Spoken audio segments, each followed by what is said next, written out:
এই দুনিয়াদারের উদাহরণ নবী দিয়েছেন কুকুরের মতো। কুকুরের মতো, কুকুরের মতো কেন, কি জন্য? কই কুকুর মরা গরু পাইলে পরে এই কুকুরের আর হুঁশ থাকে না, মালিক ভুলে যায়। যেই মালিক তারে এত আদর করে খাওয়ায়, এত আদর করে, যেই মালিক তারে পালে, এত মায়া করি, ওই মালিকের কথা কুকুর মরা গরু পাইলে পরে ভুলে যায়। মরা গরুকে 3 ধরনের প্রাণী খায়, মরা গরুকে 3 ধরনের প্রাণী খায়। এক হলো কুকুর, আরেক হলো শকুন, আরেক হলো শিয়াল। এই 3 ধরনের প্রাণী মরা গরু খায়।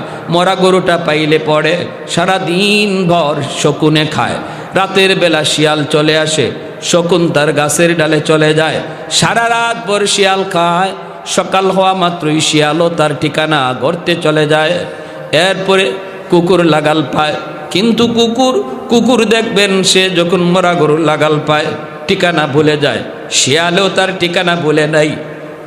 যেই মাত্র রাত শেষ, শিয়াল তার ঠিকানা গর্তে যায়, শকুনেও তার ঠিকানা ভুলে না। যেই মাত্র সন্ধ্যা হয়, শকুন মরা গরু থইয়া গাছের ডালে যায়, ঠিক না? কিন্তু কুকুর যদি মরা গরু পায়, রাত বুঝে না, দিন বুঝে না, ঠিক না? দেখবেন এখন তো মরা গরু কমই দেখা যায়। আগে ছোটোবেলা দেখতাম, বিশেষ করে আমার বাড়ি তো সিলেট এলাকার হাওর বেশি। নানার বাড়িতে যাইতাম, গেলে পরে এরকম গরু খুব বেশি মরতো। আর ও শকুনের সাথে খুব ঝগড়া করতাম। আমি শকুনের সাথে খুব ঝগড়া করতাম, যাইয়া শকুনের কাছে গিয়া বাড়াবাড়ি করতাম। শকুনে আমারে দৌড়াইতো, আবার শকুনটা আমি দৌড়াইতাম, এইরকম আসিল। কিন্তু দেখতাম কি সবই ঠিক। কোনো সময় রাত্রে যদি আসছি, রাতের বেলা আসছি, মরা গরুর পাশে আইলে দেখা যায় কুত্তার বেবো শোনা যায়।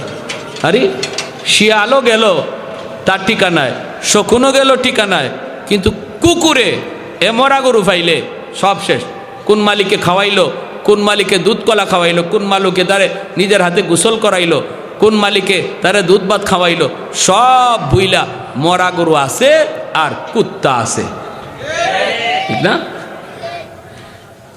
এজন্য আল্লাহ নবী রহমতের নবী কয়, যেই মানুষটা দুনিয়া পাওয়ার পর মালিক ভুলে যায়, দুনিয়ার রং তামাশা ভোগ বিলাস হালাল হারাম না বুঝা, হারাম টাকা পাওয়ার পরে, সুদের টাকা, ঘুষের টাকা, মানুষকে মাইরা খাওয়ার টাকা পাওয়ার পর যেই মানুষটা আল্লাহকে ভুলে যায়, আল্লাহকে ভুলে যায়, ওই মানুষেরই ভিতরে আর কুকুরের মধ্যে কোনো তফাৎ নাই, ঠিক না?